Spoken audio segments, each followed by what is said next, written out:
jarria izango duena. Langile gazteen eskubideak jasotzen dituen gida berritu dute Labek eta Ernaik.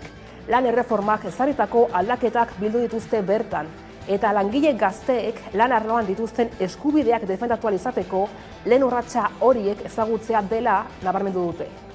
Lan eskubideen gida honekin gazteok lan merkatuan eta gure lantokietan bizi ditugun 11 egoerei amaiera eman nahi diegu, lan kontratu, zabor kontratuak, ikasketak eta lanak uztartu behar izatea bizirauteko eta beste hainbat egoera, eta proposamen honekin eskubideak ezagutu eta eskubideak ezagutuz borrokan eta antolakuntzan berresteko pausoak eman nahi ditu. Eta 7 euskal preso batu dira Garikoitz Etxeberria presoaren gose grebara. Apirilaren 19 darama gose greban Etxeberriak. Zabaiako espetxean zelta partekatu nahi ez zuenez, isolatuta utzi zuten. Hori dela eta gose greba bat abiatzea erabaki zuen. Gaur beste 7 preso batu dira haren protestara.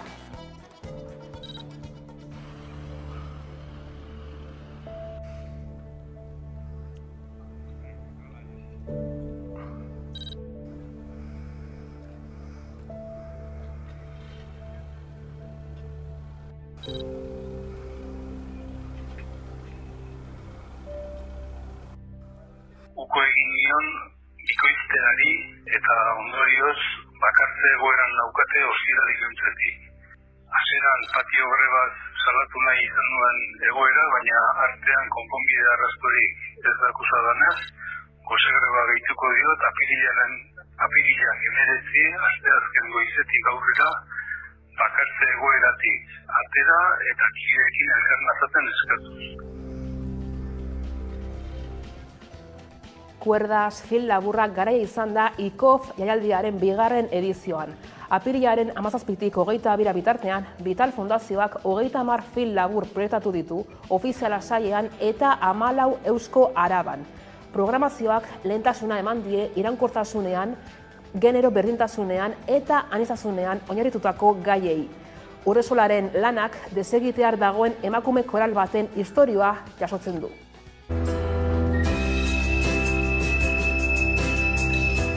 ¿Y esto? Pues obras. Monumento esto ahora. Ten. Lo que quieres, chico. La abuela está despistada y se le ha quemado la cena. Eso es lo que hay. Mira.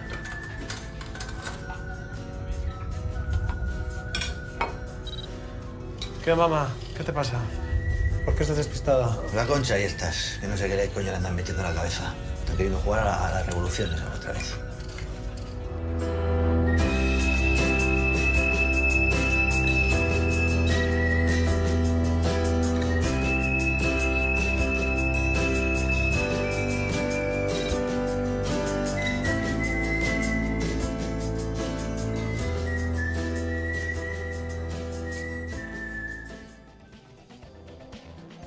Eguneko titularrak aipatuta heldu diezaiogun eguneko gai nagusiari. Eusko Jaurlaritza hezkuntza legearen aurreproiektua onartu du gaur Legebiltzarreko gehiengo zabalak itun historikoa adostu eta urtebetera. Lege berriak Araba, Bizkaia eta Gipuzkoako hezkuntza sistema ordenatuko du. Hezkuntza legeak Gobernu Kontseiluaren argi berdea jaso ondoren, Eusko Jaurlaritzak Legebiltzarrera bidaliko du lege testua tramitazioa hasteko. Azken Eusko Legebiltzarreko kontrol saioan, EH Bilduk hezkuntzaren egoeraren inguruan egindako galdera bati erantzunez, Jokin Bildarratzek iragarri zuen lege proiektua onartuko zela aste honetan. 2022ko apirilaren 7an, Legebiltzarreko gehiengoak baiezkoa eman zionetik, hezkuntza saila lanean aritu da. Proiektuaren onarpena behin eta berriro atzeratu egin da. Hasieran aurreikusita zegoen urrirako prest izatea. Ondoren Gabonetarako, eta azkenik aurtengo lehen 3 hilekorako. Martxoaren amaieran Jaurlaritzako bozeramaileak onartu zuen hauteskundeak direla eta egutegiak estutu dituela. Lehenengoa, xedapen orokorrak, bigarrengoa hezkuntzarako eskubidea eta elkarbizitza positiboa, hirugarrena hezkuntza sistemaren gobernantza, laugarrena hizkuntzak euskal hezkuntzan, bosgarrena berrikuntza, ebaluazioa eta etengabeko hobekuntza, eta azkenik ikastetxeen autonomiari dagokiona. Titulu hauek lege proiektuaren bizkarrezurra jasotzen dute, eta hurbiltzen dira gizarte gisa aurrera egiten jarraitzeko ezarri ditugun, bai erronkak eta bai ibilbidea. Orain, legebiltzarraren analisia eta eztabaida egiteko unea iritsi da. Euskadik lege gaurkotu bat izan dezan, modernoa eta guztion zerbitzura egongo dena.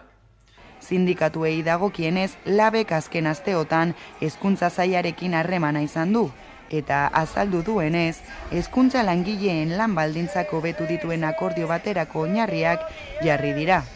Hori dela eta Lakuari eskatu dio mahai sindikala osatzea. Sailak iragarri duenez laster deituko ditu sindikatuak. Elak berri salatu du akordioaren oinarriak ez duela eredu aldaketa bermatzen, ez da lan baldintzak hobetzen ere. Gauzak horrela grebei eutziko die. Besteak beste, astearte honetan itunpeko ikastetxeetan greba egingo dute beste sindikatu batzuekin. Langile gazteen eskubideak jasotzen dituen gida berritu dute labek eta ernaik. Lan erreformak ezarritako aldaketak bildu dituzte bertan.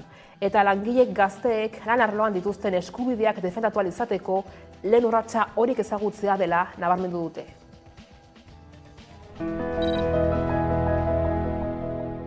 Lan eskubideen gida honekin gazteok lan merkatuan eta gure lantokietan bizi ditugun 11 egoerei amaiera eman nahi diegu, lan kontratu, zabor kontratuak, ikasketak eta lanak uztartu behar izatea bizirauteko eta beste hainbat egoera, eta proposamen honekin eskubideak ezagutu eta eskubideak ezagutuz borrokan eta antolakuntzan berresteko pausoak eman nahi ditugu.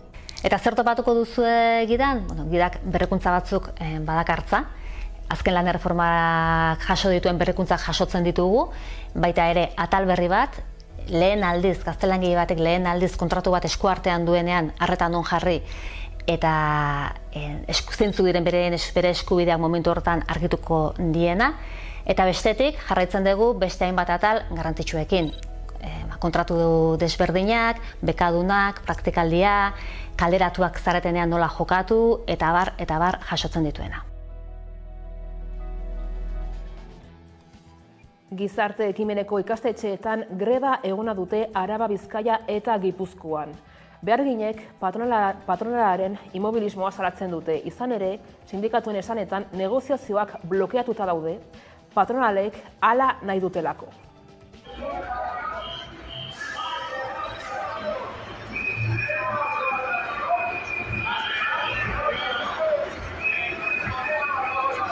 Negoziazioa desblokeatzeko lehenengo greba eguna den honetan, mezu argi bat bidali nahi diegu patronalei. Ez dugu amore emango, hitzarmen berria lortu arte. Ez dugu etxiko Kristau Eskola eta AICIA patronalek zentzuzkoak diren gure aldarrikapenei erantzun egokia eman arte. Eta gaur, aurrekoan bezalaxe, Bilbon gaude, lan hitzarmen berriaren alde.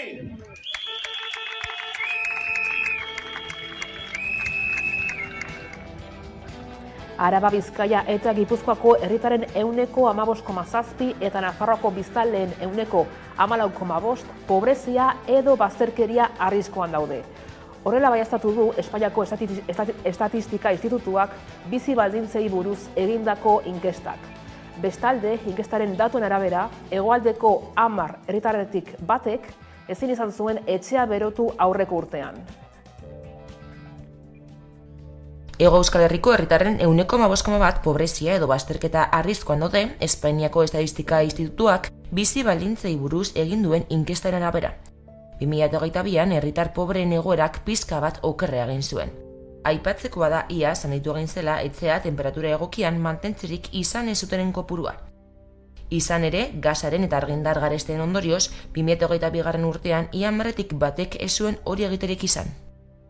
Bestalde, 2 puntuan ditu zeniaz, astebeteko porrak etxetik kanpo egiterik izan ez zutenen kopurua. Aparteko gastuei aurre egiteko gai ez direnak ere pizka bat ugaritu dira. 21,5% dira Nafarroan eta 18,7% beste 3 lurraldeetan. Aparteko gastuei aurre egiteko gai ez direnak ere pizka bat ugaritu dira. 21,5% dira Nafarroan eta 18,7% dira beste 3 lurraldeetan. Inkestaren arabera, hegoaldeko batez besteko soldata 6.118,5 eurokoa da. Batez besteko renta 5%tik gora handitu zen iaz hegoaldean. Inflazio handiak negoziazio kolektibo gogorra eragin zuen eta horren ondorio soldatak igo egin ziren. Kasu askotan prezioen azpitik izan bazen ere. Pobrezia arriskuan daudenen kopurua pizka bat apaldu da, baina pobrezia larria jasaten dutenak ugaritu egin dira Nafarroan eta gutxitu beste 3 lurraldeetan. Arabako mahastiak zor marka defendatzeko bildu dira Lakua aurrean. Gure eskualdearen etorkizunaren alde lelopean bildu dira Arabako zenbait ardandegidun EAEko auzitegi nagusiaren autoaren aurka. Gasteizko Eusko Jaurlaritzaren egoitzaren aurrean bildu ziren babesgabetasun eta desberdintasun egoera salatzeko. Nerea García. Abra elkarteak Eusko Jaurlaritzaren jarrera gaitzetsi du. Jaurlaritzak autoaren aurka elegiterik ez jartzea erabaki du. Jaurlaritzak dioenez ez du iritzirik emango Europar Batasunak zer erabakitzen duen jakin arte. Abra elkarteak ordea zenbait alegazio aurkeztu ditu. Arabako mahastiak zormarkaren alde dauden ardandegidun arabarrak eta Abra elkartea Lakua aurrean bildu dira izendapen berria defendatzeko. Gure eskualdearen etorkizunaren alde lelopean EAEko auzitegi nagusiak aurkeztutako autoa salatu dute. Horrekin batera Eusko Jaurlaritzaren jarrera gaitzetsi dute. Jaurlaritzak autoaren aurka elegiterik ez jartzea erabaki du. Eusko Jaurlaritzak dioenez ez du iritzirik emango eta Europar Batasunak zer erabakitzen duen zain izango da. Gu enpresa librea gara eta badugulako gure eskubidea gure enpresen erabakia defendatzeko. Eta ikusten ari gara bakarri gaudela enpresa handien azpian eta ikusten ari gara ez dugula Eusko Jaurlaritzaren laguntzarik.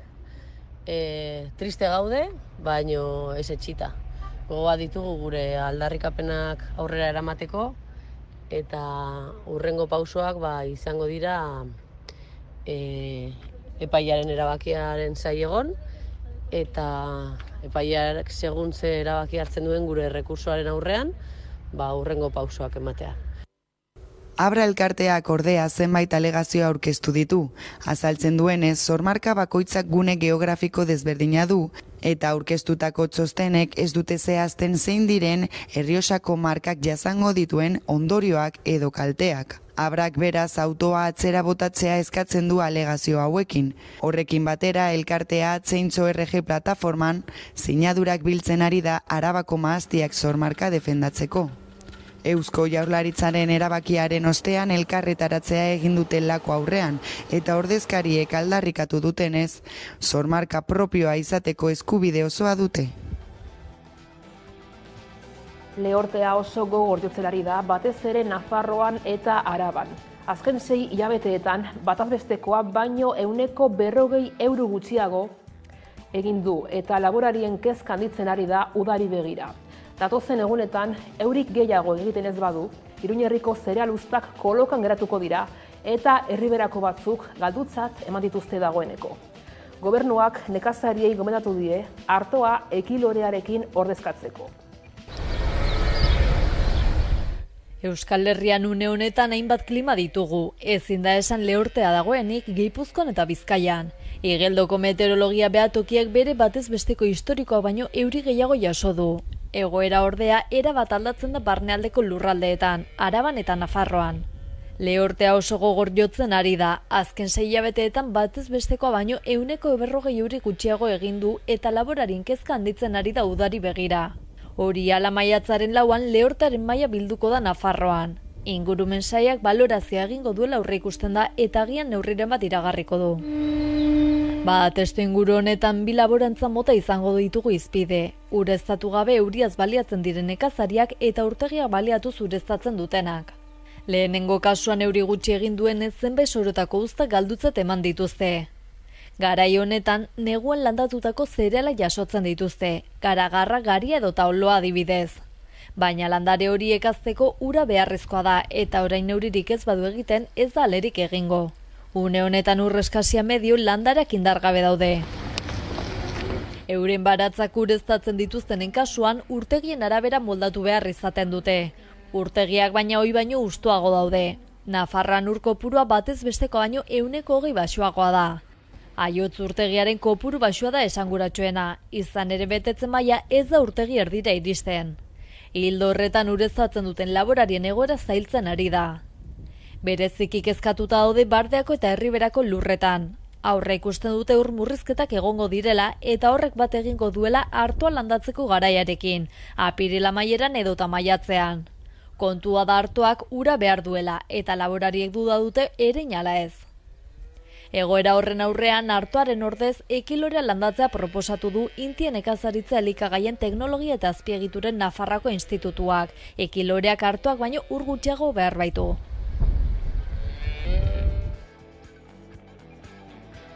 Nekazariak ordea ez dira kezkatuta dauden bakarrak. Lehorteak ere bete-betean eragiten die abeltzainei. Kanpoan hazten dituzte abereek, soretatik jaten dute, baina prezipitazio eskasiaren eta horrek dakarren lehortearekin soroetan ez dago zer jan. Arazoa ez da hor amaitzen, azken hilabeteotako krisiek prezioak asko goratu dituzte eta lehen sektorea kaltetua atera da. Ikus dezagun. Nekazariak ez dira lehortaren eragina pairatzen duten bakarrak, abeltzainak ere adi daude zerura, ea euri gehiago egiten duen. Azken urtea gainera ez dira errazak izan laborarientzat. Ukrainako gerra hasi baino lehen zerealaren kostua ordurako garesti zegoen. Garitonak 250 euro inguru balio zuen, eta Artoarenak 270 euro inguru. Baina gerrarekin batera prezioak bikoiztu ziren. Orduko egoera oso zaila zen abeltzainentzat, zerealaren prezioa dela eta sektorerik kaltetuena izanik. Gainera koronavirusaren krisiak jota zegoen. Oraindik ordea krisiak dira abeltzaintzan. Kostu neurrigabeek laborariak kolpatzen dituzte. Bazarrean txarra, bazarrean gaizki, gauza. Kexu dira beren produktuek duten prezioagatik, eta ekoizpen kostuak beren gain hartu ezin dituztelako. Jatorrizko prezioen jaitsierari, nekazariek, abeltzainek edo erlezainek beren produktua saltzen jasotzen duten ordainketari ekoizpen kostua gehitu behar zaizkio. Energia elektrikoa, erregaia, ongarriak, haziak, soldatak eta makineria besteak beste. Horrekin guztiarekin batera, errentagarritasuna eragozten zaiela salatzen dute. Ez dolo prezio egiten, Hoi da hor. Eta horrek esan oso beltza bazarrean, bai. Ez da, abekin da... Gabiltzata, gana ukin. Betekin gabiltzagu, bai. Eta, bai. Txalak eta oain dela, eta mabi bat urte inguruko prezioa. Lotzarri gehi da hori, Oro arrazken hamarkadan prezioak ekoizpen kostuen azpitik daude, abeltzaintzan aritzen diren ustiapenak izten ari dira ondorioz. Horri gehitu behartzaio gaur egungo gazte gero eta gutxiago aukeratzen dutela baserria lan gisa. Ikusi beharko da beraz zein bilakera izaten duten baserriak eta abeltzaintzak.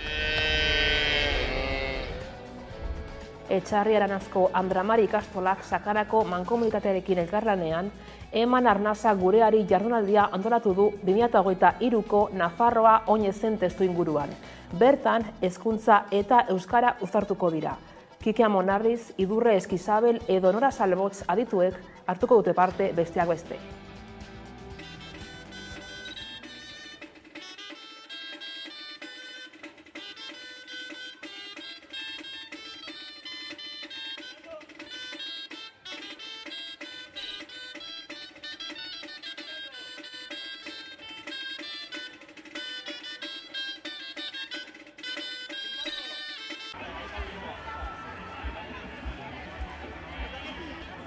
Eta bestea lotuta egonen da euskarazko irakaskuntzarekin, baina hor bestea fokoa arnasgunetan jartzen bagenuen, oraingoan jarriko dugu Nafarroan. Nafarroa garaian, eredua nola dagoen, ze zailtasunak dituen, zonifikazioa, mugaz gaindi, eta hau eginen dugu ere sarez gaindiko ikuspegi batetik.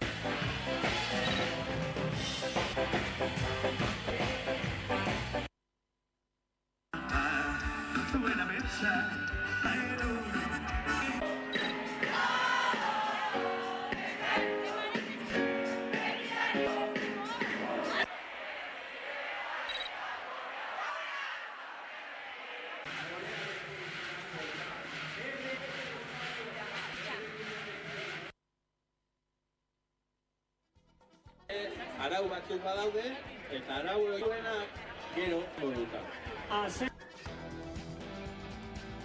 Duten lana izango da Apirilaren 25ean izango da Arabako jaien pregoia Fernando Albizuren eskutik. Pregoi honetarako Arabako Foru Aldundiak iazko formula errepikatzea erabaki du eta probintzia plazara itzuliko da. Pregoia Fernando Albizuk egingo du arratsaldeko 8:00. Arabako zinemari omenaldia egitea izango du ardatz aurtengo pregoiak.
Gasteizko gaztetxeak 35 urte bete ditu. Aste honetan Gasteizko gaztetxearen 35. urteurrena izango da eta hainbat ekintza antolatu dituzte.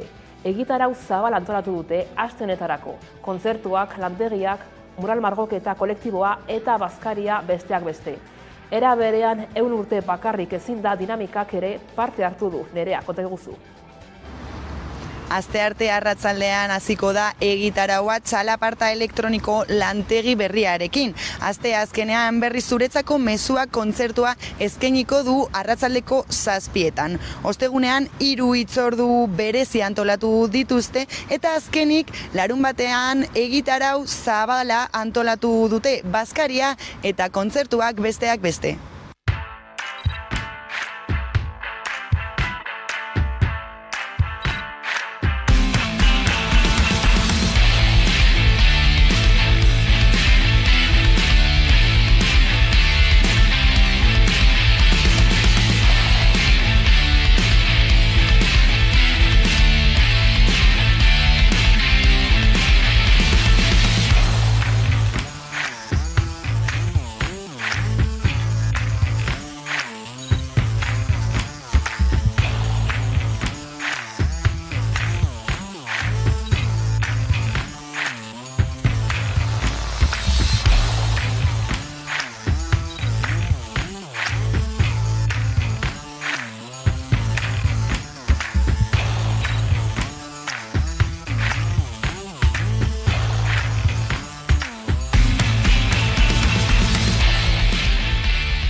Kainakai, Dupla, Willis Drummond eta Roten Amairu izango dira Gasteizko jaietan 14an.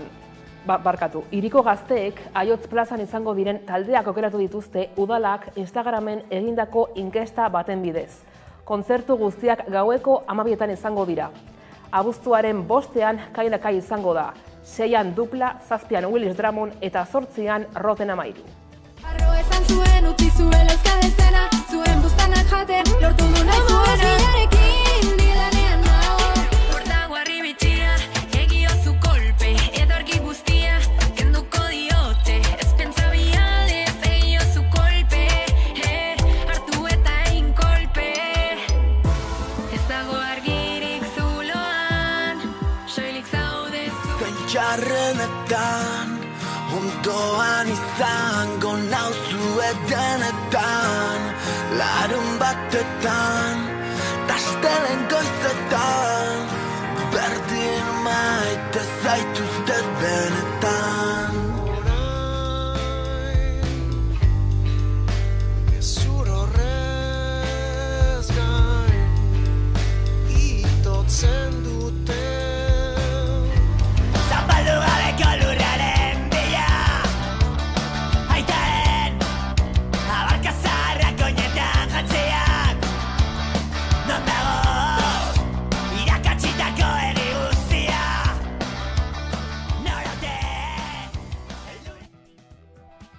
eta eguneko elkarrizketari tartea zabalduko diogu orain. Gaurkoan SOS arrazakeriaren idazkari nagusiarekin izan gara, Mikel Mazkaranekin. Gaurko geltokian ekoaldez hitz egingo dugu. Ekoizle txiki eta ertainen biltegiaz. Ekoizpen eta kontsumo ekologikoa dinamizatu eta sustatzeko ezinbesteko eremu bilakatu den horretaz.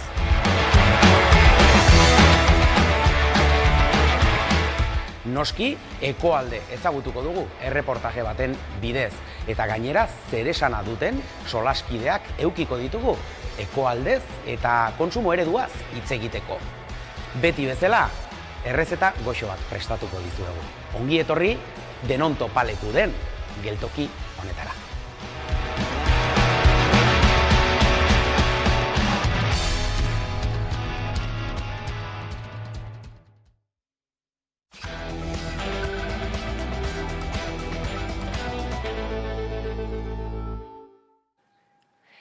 Bada, 12:00 iritsi direla, heldu zaigu eguneko elkarrizketa nagusiari heltzeko unea, eta horretarako gaur gurekin Gipuzkoako SOS arrazakeriako kidea den Mikel Mazkarian dugu plato honetan, ondo etorri.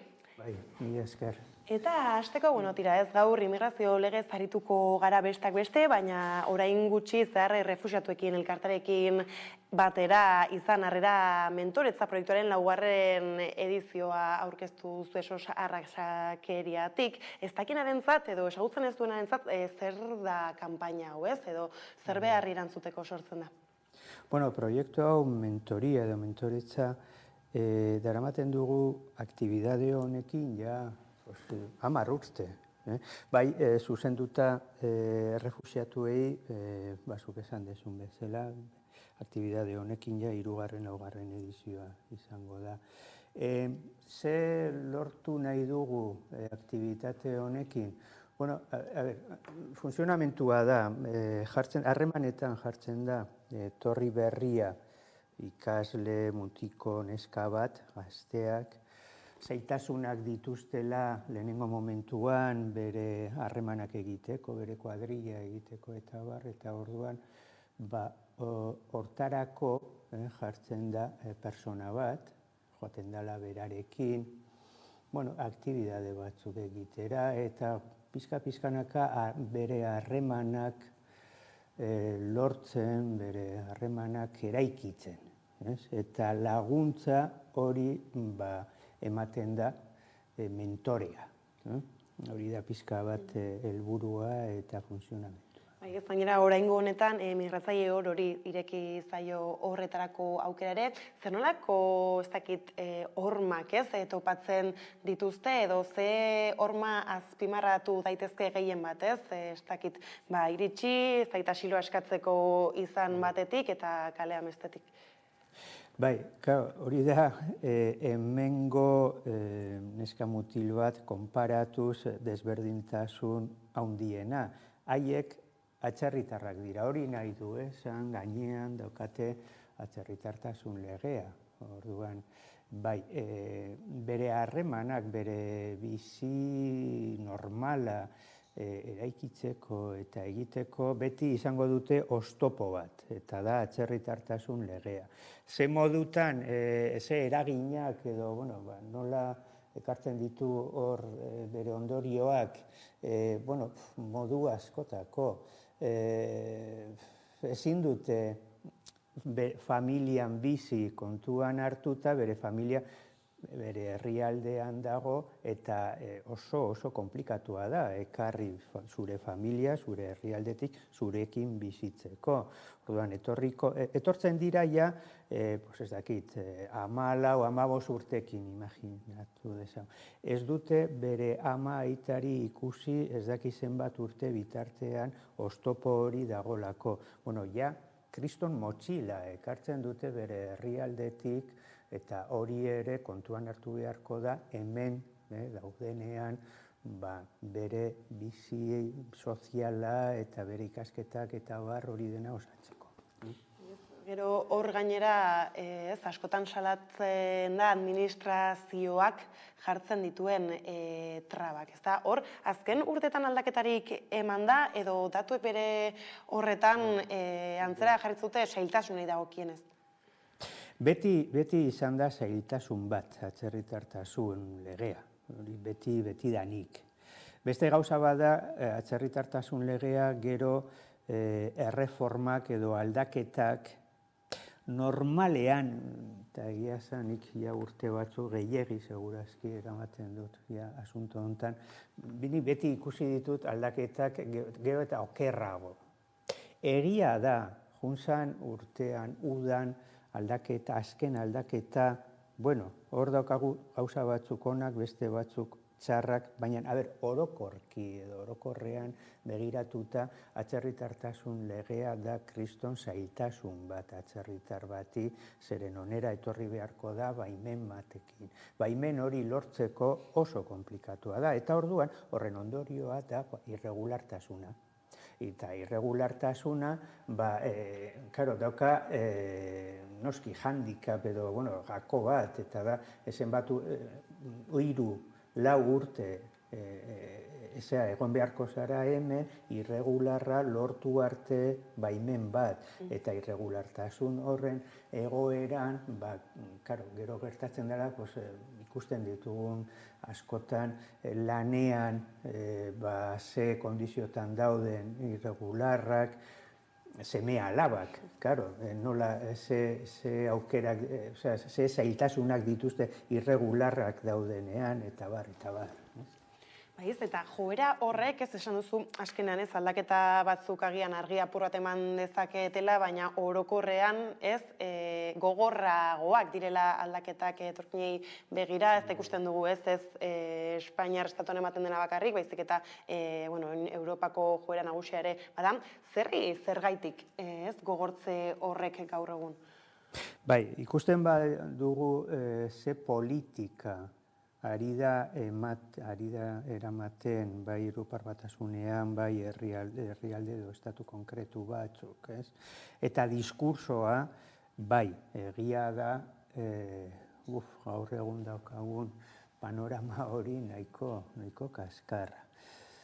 Zergatik, mezuak immigrazioaren aurka, mezuak beti izan dira oso errezak ulertzeko jendea, orokorrean jendea, eta apoiatzeko. Eta esateko, nik ados nago, norbaitek etortzen bada, eta esaten badu, eskaintzeko geurea denik, geure sustraiak, geure ez dakiz zer, hori oso errez ulertzen da. Beste gauza bada, gero hori errealitatekin zer dauka, zer ikusiri dauka. Gero eta anitzago da gaur egun gizartea, gure gizartea ere. Hori nolabai ezin da atzer pauso bat, horri gero eta anitzago izango da. Orduan, edozein diskursoa horren aurka baldin badijoa ez da erreala. Beste gauza bada, ez gustatuko litzaiguke gure bizi moduan, baina hemen dagoena. Orduan, edo prestatzen dugu gure burua bizitzeko hemen daukaguna, edo bestela, bai, diskurso populista hori, mezu bat botatzen du oso errez ulertzeko, eta gainean hartzen dute botuak. Pero realitatea askotan bestelakoa da zeharo, eta hor ez dakit esan duzu ez nola, gaur egunez, agian gizartaren gehiengo bat, ados etorri daitekela, alako legen, ez dakit, titular bat bota ezkero kontrara, eta horrela, gero ikusi dugu ere, esaterako ez, martxoaren 8 nola, mugimendu feministak ere ez, erdigunan jartzen zuela, atzerritartasun legearen derogazioa bera, ez? Horrek auspotu lezake uste duzu, ez? Aurrera begira benetan, eragin alizatea horretan? Bai, interesgarria, zeren nola gero eta anitzago gara, gure gizartea, bai, ikusten ditugu, intersekzionalitatea, esaten ez dakit nola euskeraz, da ez egia esan konzeptu hori, ez? Baina da, gurutzatu egiten dira arloak, planoak emakumea, etorkina, razializatua, hori gero eta gehiago ikusten ditugu eta hemengo, mugimenduak nolabait hartzen dute, olako pentsaera edo kontzientzi bat, eta, Hor besteak beste, justo Euskal Herriko bi esparru horien, Frantziar estatuaren eta Espainiar estatuaren barruan diren eremu horretako mugetan, albista ikusi ditugu azken urtean pila bat, eta horrez badirudi aldaketez gabiltzanean hitz egiten legeen inguruan Frantziatik iritsiko dela lehenbizikoa, eta hor bada proposamen bat oso gogorra badena, gogortzari begira, mugan gertatzen ari denaz, nola hitz egin dezakegu geure mugetan? Asunto honetan, lehenengo gauza azpimarratu beharko da barneko muga bat, ez da hegoaldeko muga. Hau da, gauza bada, norbaitek etortzen bada espazio Schengen, hortara, hegoaldetik, Algeciras, Canarias eta bar, eta gero beste gauza bada, ja hemen, Estatu Espainolan, eta gurutzatu nahi badu Frantzia, Belgika edo ez daki nora, ari da gurutzatzen barneko muga bat. Eta orduan, asuntoa da, zergatik dago kontrol bat barneko muga hortan. Hori da astakeri bat, hori ez da kasentzua. Zer esaten du Frantziako estatua? Bai, terrorismorengatik eta kontuan hartu eta 2015an Bataclan atentatuak eta bar, hor jarri zuten indarrean, nolabait ezoizko egoera bat, urgentzizko neurri bat, eta horregatik dago kontrol bat, baina pasa dira 7, 8 urte eta hau ez du zentzurik. Gero eta gehiago ikusten ditugu estatuak ari dira neurri batzuk hartzen, Europar Batasunetik aparte, azken adibidea daukagu Italian. Ez oizko ere neurri bat edo hartu zuen, Meloni lehendakaria, eta horrekin nahi du erabili kanporatzeko, gero eta gogorrago egiteko bere politika. Eta hemen daukagu aspaldiko partez kontrol bat. Eta kontrol hori ere, baita ere, eta zen askotan ahaztu egiten ditugu, da kontrol arrazista bat. Zuk edo nik, joaten bagara orain, Hendaia edo Biarritzera, segurazki ez dugu izango arazorik gurutzatzeko kontrola edo muga hori. Muga hori ez dela existitu behar muga. Baina, zuk edo nik, baldin badaukagu azala pizka bat ilunago, ziur nago arazoak izango ditugu. Orduan, kontrol hori da erabat arrazista. Ez dauka justifikaziorik eta gainean ondorioak oso grabeak dira. Grabeak dira, ez daki 6-7 hildako gurutzatu saiatu egin dutela barneko, errepikatu nahi dut, barneko muga bat.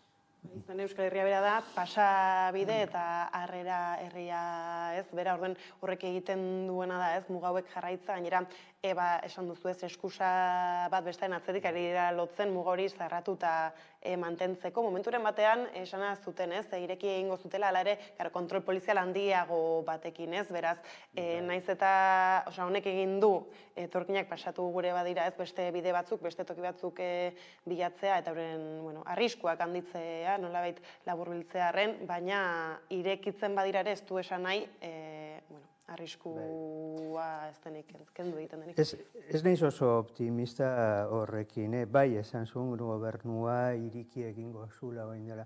Datorren, kontuan hartu behar ditugu, datorren urtean dira hango olimpiadak. Ez dakit, nik oso optimista ez, nik uste dut datorren urtean oraindik itxita jarraituko dute mugak, kontrola jarraituko dute, gutxienez olimpiadak pasatu arte.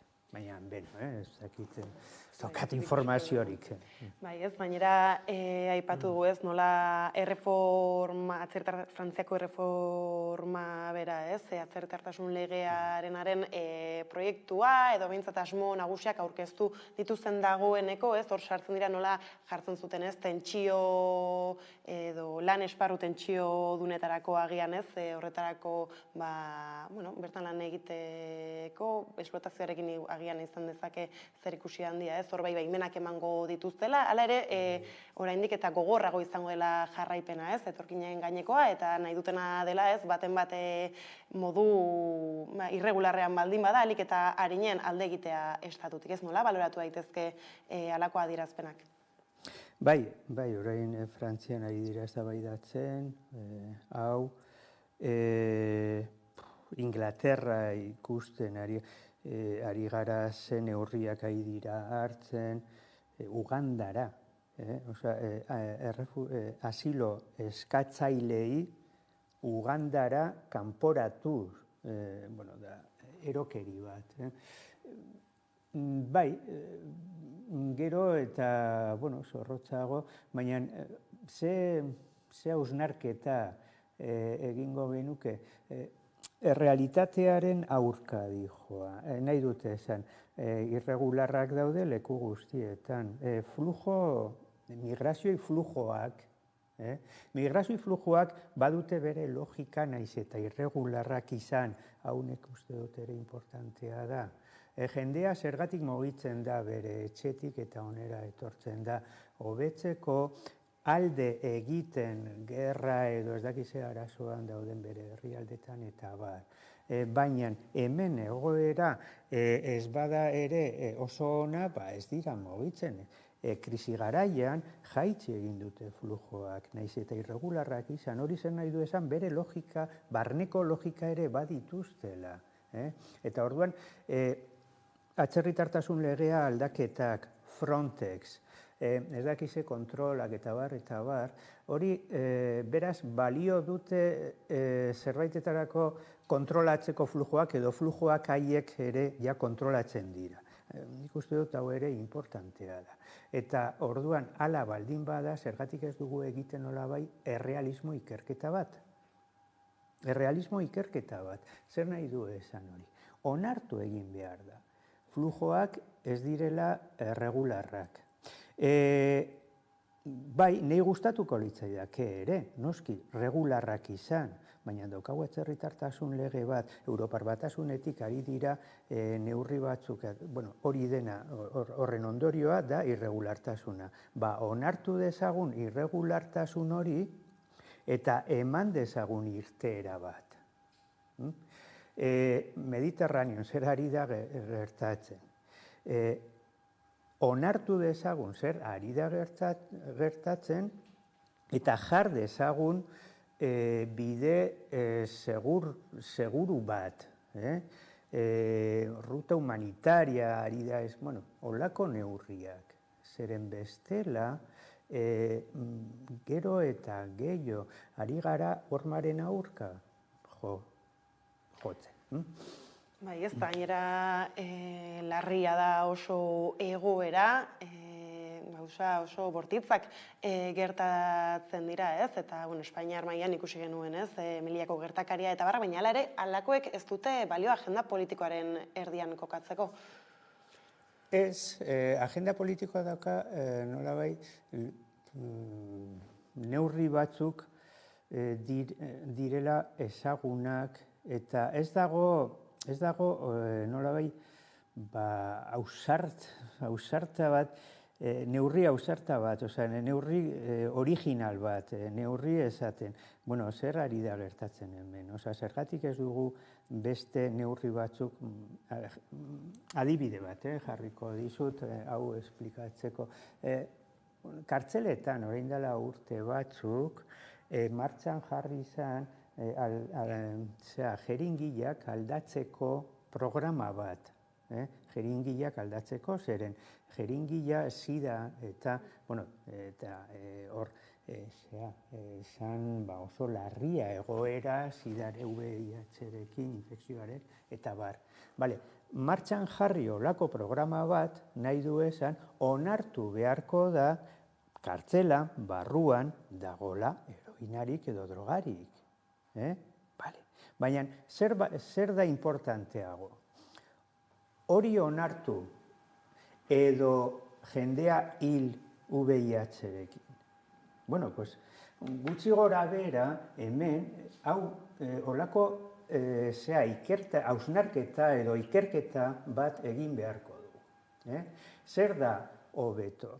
Jendea hil Mediterraneoan edo Irungo mugan, edo onartu dagola flujo irregulartasun batek eta horren aurrean neurriak hartu behar ditugula.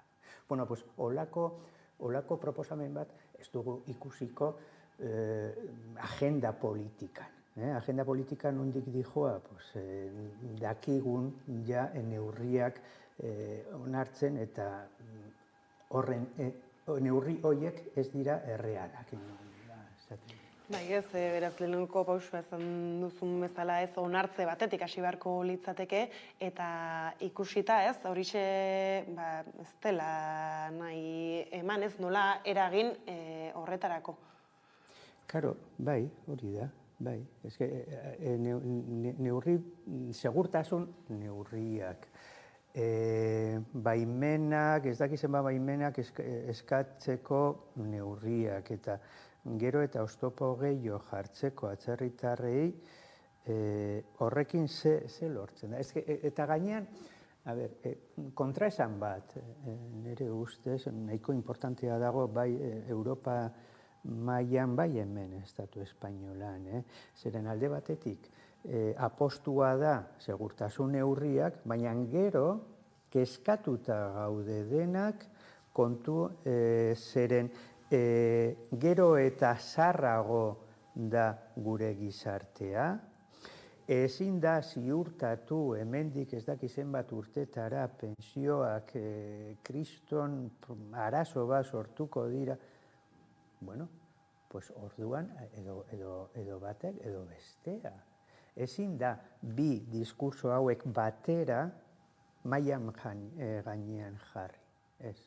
Ezin da. Biek batera da kontraesan bat.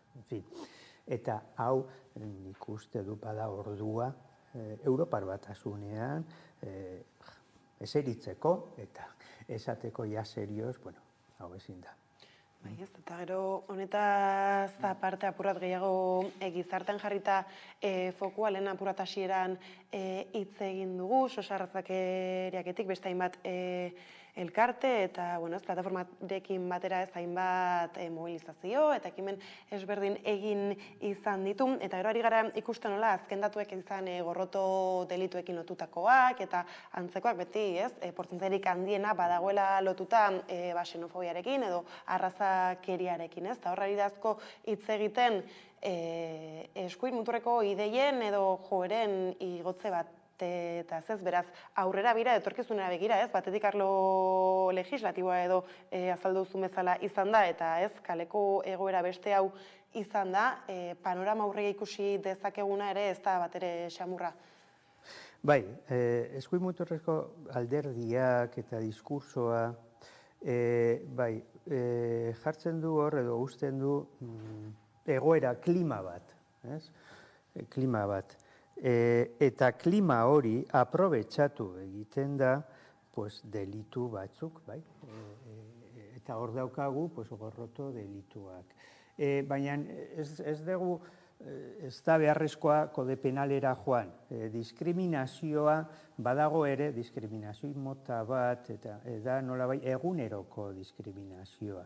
Ez da salduko komunikabideetan, baina, beno, imobiliaria batera joaten denean atzerritar batek alokairuan eskatzeko etxe bizitza bat.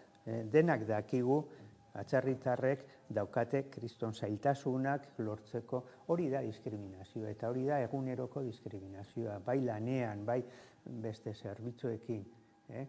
Zergatik jendea olako erabaki diskriminatzaileak ematen du edo hartzen dut. Klima hori dagolako. Eta klima hori esaten du diskriminatzea ez da hain txarra. Orduan, pedagogia nondik jun behar da? Pues oso erreza, oso simplea, diskriminatzea ezin da. Ezin da, ez da ona. Ez zurentzako, ez atzerritarrentzako, ez hijituentzako, ez emakumeentzako, ez inorrentzako. Ez. Eta gero, bai, klaro, pedagogia eta legeak, nolabait tresna, bai juridikoak edo beste motako tresnak hori aurre egiteko. Hori baita ere, noski behar dugu. Eta hau ere badago lotuta agian ez atzertarrek, etorkinek edo migrantek euren eskubidez jabeago badirela izan ere ez, edatu horiek handiagoak agertzen bazaizkigu, ez da denuntziak izan, edo bueno ez, arlo horretan ez gorroto delitu ez, edo zuk aipatutako ez hitz egiterakoan kopura bera handitzen bada, esan nahi du salaketak eurak gerozta gehiago ere badirela? Bueno, hor dago, bai, kontuan hartzeko gauza batzuk. Alde batetik eta ikerketa Europatik egin diren ikerketak edo hemen bertan egin diren ikerketak esaten dute oso gutxi salatzen dira olako delitoak. Oso gutxi nahi du esan 180 inguru gelditzen dira salatu gabe. Orduan, Karo, asuntoa da, zer nahi du esan, jendea gero eta gehiago ari da salatzen, edo gero eta gehiago olako delituak ari dira gertatzen. Orain dela aste bat, izan da aurkezpena hemen Euskadi mailan egindako gorroto delituaren ikerketa edo informea hartzaintzak, egindako atestatuekin, ez dira delituak. Gero, atestatu horiek pasatzen dira organo judizial bati edo, nolabait bide judizial batek eramaten dute, eta gero hortik gainean auskalo zenbat joaten dira aurrera eta zenbat gainean bukatzen dira sententzia batekin. Baina, kontuan hartuta, 200 eta piko kerrez banago ateratzen ziren eta igoera. Igoera hori esplikatzeko nire ustez kontuan hartu beharko da. Oso gutxi salatu egiten dela, segurazki gero eta gehiago olako salaketak eta baita ere, claro, hartzaintza bera, pues igual gero eta hobeago egiten du bere lana, zeren kontuan hartzen ditu olako delitoak, olako delitoak gero espediente edo atestatu bat egiteko. Bai, ez dela ere, gero agertzen da, ez dakit esaterako sosarrazakeriak berak Nafarroan bere garaian iragan urteko, ez datu batzuk atera zituen orain akordatzen zerekin, baina, ez, gero agertzen zen, indar polizialak, edo administrazioa berazela agian lehenbizikoa delitu horiek egiten. Claro, bai, zeren, bi gauza desberdina, gorroto delitoak daude sartutako de penalean, eta bai, holako sosarrazakeria bezala erakundeak guk manejatzen dugu edo guk landu egiten dugu, bai, gorroto delitoa, baina baita ere, leno, aipatu dut, nolabait, eguneroko diskriminazio hori, eta eguneroko diskriminazio horren barruan dago mota diskriminazio bat ez dala askotan hitz egiten edo ateratzen ikerketan edo informetan, eta da diskriminazio instituzionala. Claro, diskriminazio instituzionala ere badago, arrazismo instituzional horrek, badago,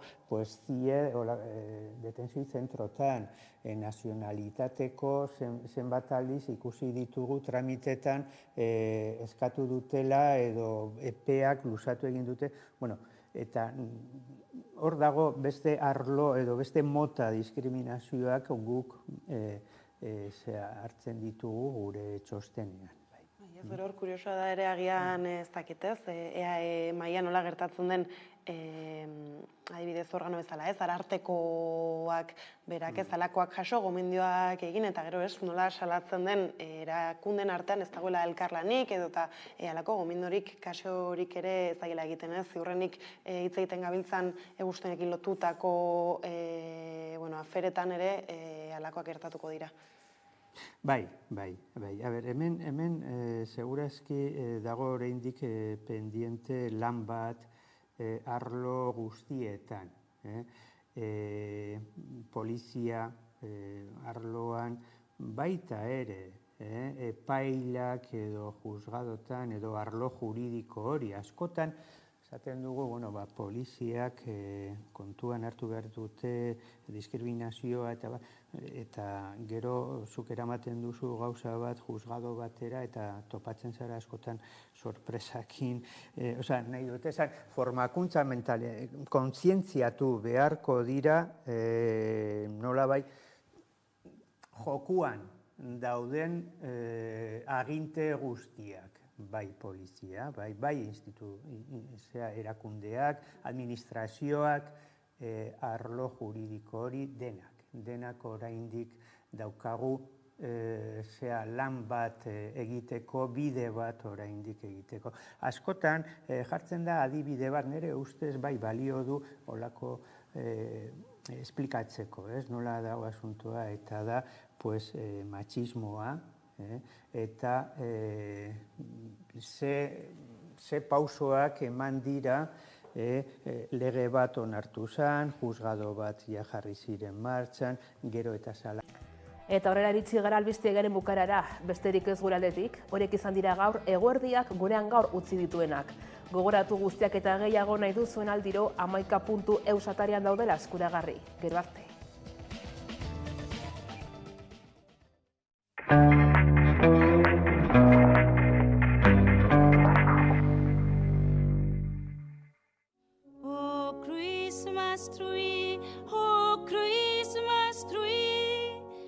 Zazpi urteko neska bat da. Baldarra. Gizonezkoa, zaharren, eiztari zaharra. Nekatuen lapurra deituko dio. Ez aidazu nola lapurtu didazun. Askatu, eta utzi dazu azaltzen.